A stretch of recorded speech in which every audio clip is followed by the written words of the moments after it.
Hi, hello. How's everybody doing? I'm here getting my cup, ready to do a coffee chat. So that's what we're going to be doing with Mallrat. How's everybody? Hi. Now, if you're here for the coffee chat with Mallrat, could you help me out and drop some comments below about what you want me to ask her? I mean, mostly just going to be cool, chill, hang out. We'll get to talk to Mallrat, who we know and love here at Go 96.3 because, well, she's Go Show veteran. Can someone give me those hearts if they were at our Go Show with Mallrat in August at the entry? Remember when we used to be able to go to concerts? That was fun. That was a good time. I decided, it was poor planning by me, I decided I really needed to wake up because I've been super tired. I've been helping to do the morning show and yeah, been up for a long time. Here she is. Okay. Hello, hello, hello. There she is from Australia. What time is it there? It's 7 a.m. 7 a.m.? What part of Australia are you in? I'm in Melbourne right now. Gotcha. Well, how are things? Good morning. I'm good. How are you? What time is it there? It's like 4 in the afternoon, and I know I look like it's morning time because I just took a shower before this to wake up. I was like, I need to wake up. And I got a little coffee going for our coffee chat. Cheers. Cheers. So, are you truly a coffee or tea person? I'm both, for sure. Like, this is a tea right now. I've had a coffee already. Yeah. I usually have one or two coffees and then tea the rest of the day. That makes a lot of sense. So, would you consider yourself a caffeine addict? Because I know I am. Yeah. I wouldn't even consider, it's not that I would consider myself one objectively caffeine. Yeah. It's fun. Yeah. Well, now that we're all here on quarantine, doesn't it feel like, I don't know if you get this vibe in Australia, but it feels like in America, people are actually more connected now, talking to friends and loved ones more than ever before. Do you find that there? Yeah, I think so. I think I've definitely been talking to my friends and family and like having more time to make an effort, which is really cool. My friends, some of them live in Brisbane, and so we've been like having FaceTime dance parties, which has been really fun. Wait, okay, back it up. So I know you're a big fan of Flume and other EDM artists, like those kind of dance parties? It can be anything. Like yesterday we listened to Black Eyed Peas. And what else did we boogie to? I don't know, just whatever that we feel like. How do you do that? Do you do that on the FaceTime or do you do it on Zoom or what are you using? We're using FaceTime. I have big loud speakers here, so I just put my phone like here and then there's the speakers there. Yeah. And then DJ and you DJ? Yeah, but not with decks, like just with Spotify. Got you. So Denim doesn't come over and DJ with you. It's just you and your friends all remotely. So for me, who maybe doesn't really understand, how far apart are you from most of your friends? How long time-wise? Brisbane and Melbourne, like, you wouldn't really drive. You would fly, and it's like a 2-hour flight, probably. So how did that happen that you have so many friends that live in a different city than you? So I'm from Brisbane Gotcha. originally. But I live between Melbourne and Los Angeles, so yeah. And do you prefer one or the other? Not anymore. I like them equally. Melbourne feels like home, but LA has really started to feel like home lately as well. What has changed for you in LA that's starting to make it feel more home-like for you? I bought my first piece of furniture. What was that? That helps, and like started making friends and just getting to know the place better. Yeah. So you're in Australia now, so you just like left the house or the condo or apartment or whatever in LA, it's just empty, nobody's there? Well, I have housemates, so they're Gotcha. Is Charlie with you now? Charlie's in Brisbane with my dad. I was really hoping Charlie would join this coffee chat because fur babies are the best. And you have horses too, right? I don't have horses. I wish. I love horses, and when I stop touring one day, I'm gonna have horses. So you ride English, Western? I don't even ride much. Like I used to when I was little. Um, yeah, no particular style. Just for fun, jump on bareback and go for it. Yeah. I love that. I love that. So aside from the dance parties, I mean, what have you been doing to keep busy during quarantine? I have been. What have I been doing? Practicing Japanese and reading, and going for little walks, and that's it. You know, it's really funny. So I think I saw on your Instagram that The Sims contacted you to write a song for them or redo a song. And when I first listened to it, I go, is this another one of her songs in Japanese? And then I realized that it wasn't. What was the language that you put it in? Sim something? Simlish. I didn't even know that was a language. Did they script that for you? How does that work? Yeah, it's like an actual thing. So they translated all of the lyrics. Every line is like the same syllable, the same amount of syllables as the original. So like it was actually it wasn't that hard to sing. And yeah, I've literally always wanted to do it since I saw there's like a video of Katy Perry like recording a Simlish song, and I was like, oh my god, I want to do that. Yeah. So it's been on the bucket list forever. So that was the highlight of last year for me. I love it. And then you came into 2020, and what were you thinking when this year started compared to, we all know where it is now, but what were you thinking when you first came into this year? I don't know. I was thinking, oh, I gotta write an album and play these shows that I have planned, and that was kind of it. That was all I was thinking about, really. Well, you strictly stuck to putting out EPs, correct? Mm-hmm. And you actually plan now to do a full, how many song album? 10, 11 songs? I like the number 11. The number 11? Yeah. Do you get into the 11-11 thing and make a wish, or am I the only one? You do that too? Next to each other every time it's 11-11 and make a wish. That's awesome. I don't know if you ever followed Paris Hilton on Snapchat. Mm-mm. Okay. She loves 11-11, and every single 11-11 without fail, she'll just be like 11-11, make a wish. I think it's a great reminder to pause for even half a second to remember, okay, stop whatever you're doing, just break and think about something you're grateful for, or you want to manifest this great in your life. I mean, you manifested success. You said, hey, when I get these braces off, I'm going to be a rock star, right? And it pretty much worked out almost exactly like that, didn't it? Yeah, I love 11-11. Yeah. Now, have you been recording it all while you're back there in quarantine, or is that not possible? I can, I've set up a little home studio, but mostly I only set it up a couple of days ago. So I've just been making beats, mostly.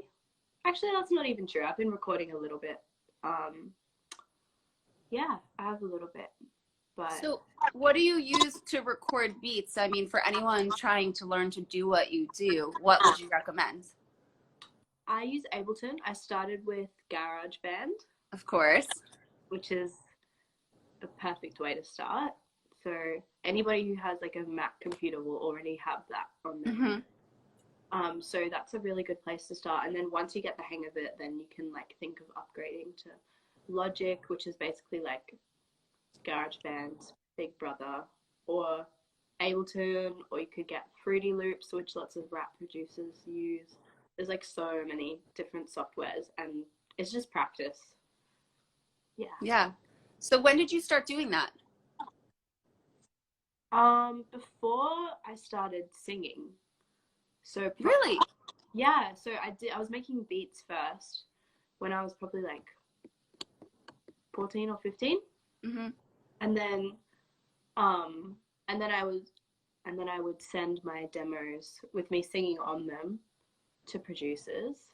So they were like, oh, sing on my beat. And I was like, oh, okay, cool. And then I would do that for like the first EP was all that, and then I was like, oh wait, I forgot, like I love producing. And then I started doing that again. And yeah, I only started using Ableton like 2 years ago, maybe. Do you produce all of your own music? No, I have co-produced pretty much all of it though. I work with like my friends are really good producers, so I learn like everything from them. And who's that? Pardon? Your friend who's a producer, who is that? Oh, all my friends. So like Golden Vessel and my friend Fossa, Japanese Wallpaper. Like I just love spending time with them and making stuff with them.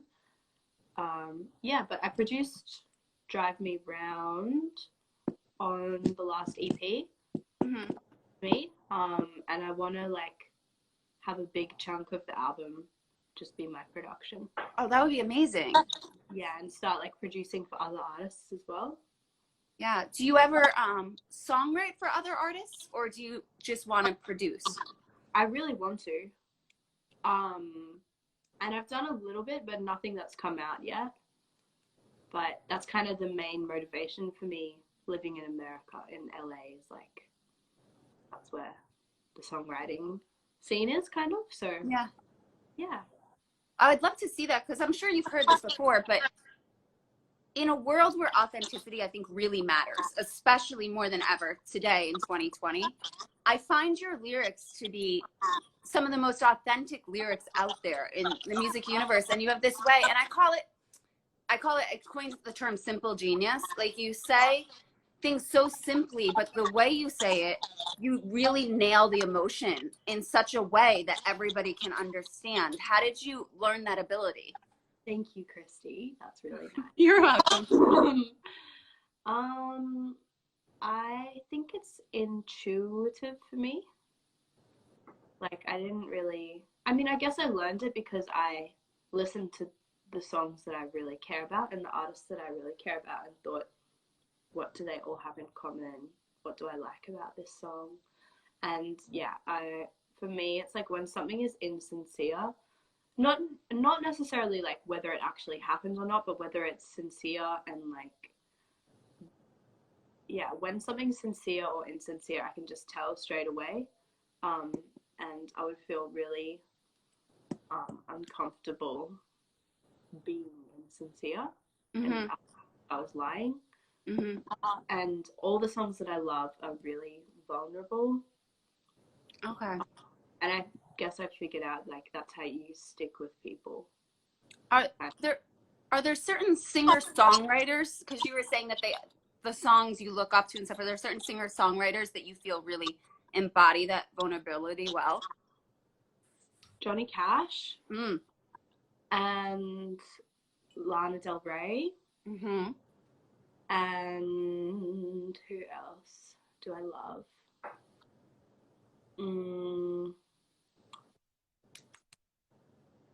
Adrian Lenker from Big Thief. Okay. And they're some of my favorites at the moment. Yeah. Gotcha.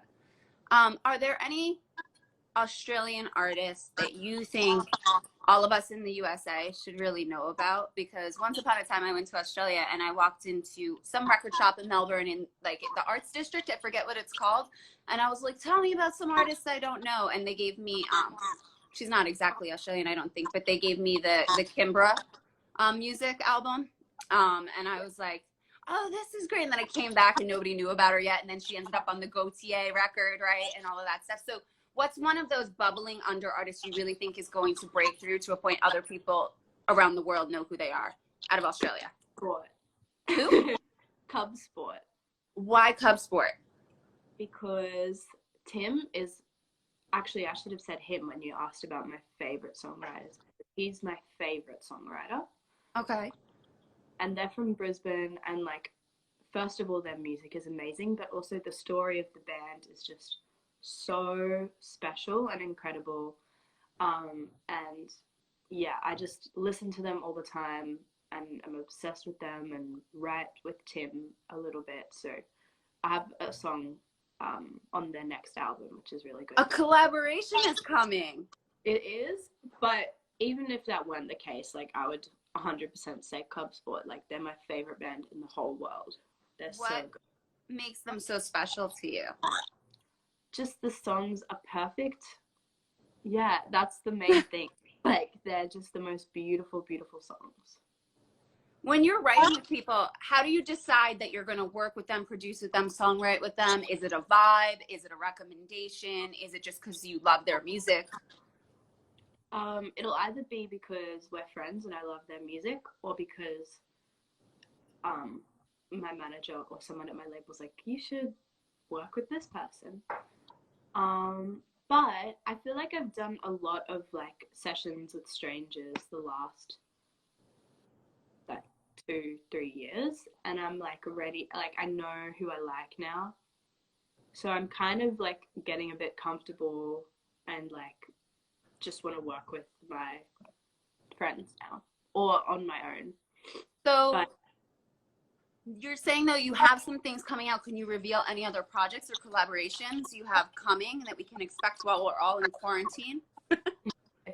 I don't want to say in case like something happens and the songs don't come out, but I've been working with some really great artists. Actually, you know, there's one that will almost definitely come out with do you know the Knox? Yes. Yeah, we did a Go show with them too, like, so they're part of the Go fam. Okay, amazing. So I love them, and we have a really cool song together. Oh, awesome. Can you tell us what it's called? I don't know. They're also a really fun party, though. You should get one of those like FaceTime dance parties going with them. Yeah, I love them. So I can't wait to show you this song. But yeah, also album, The Knox, and Cub Sport, and yeah, that's the main things right now.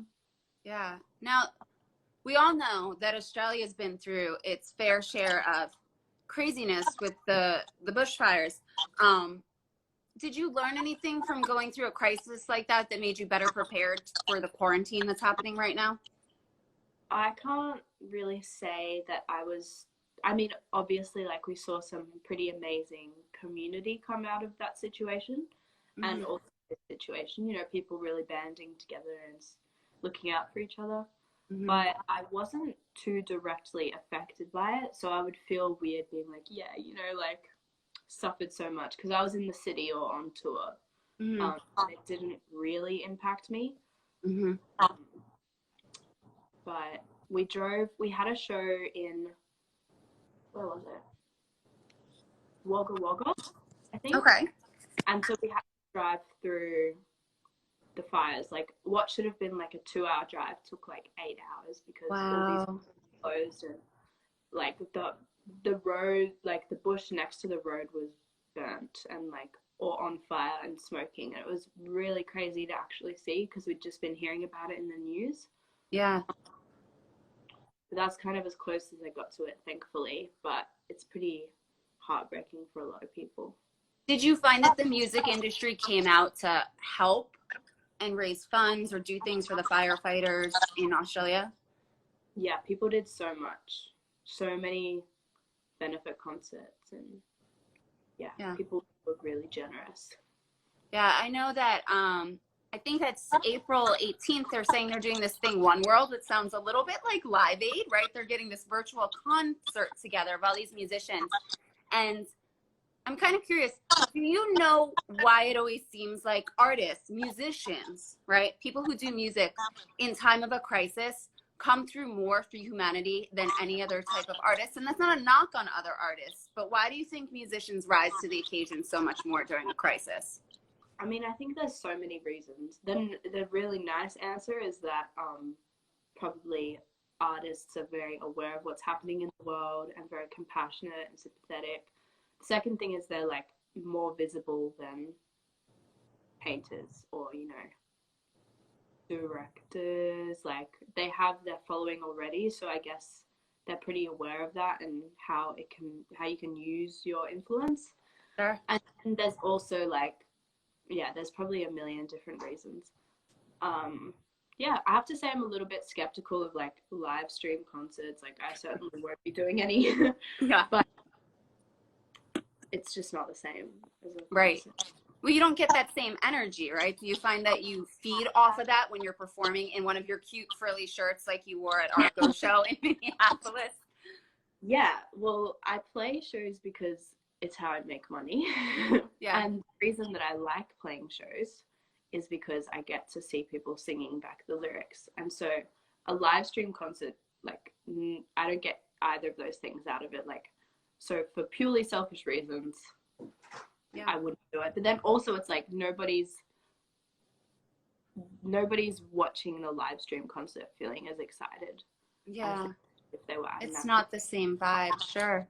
And you brought up a really good point. So at this time, we know so many musicians like yourself make your money, feed yourself, basically from touring.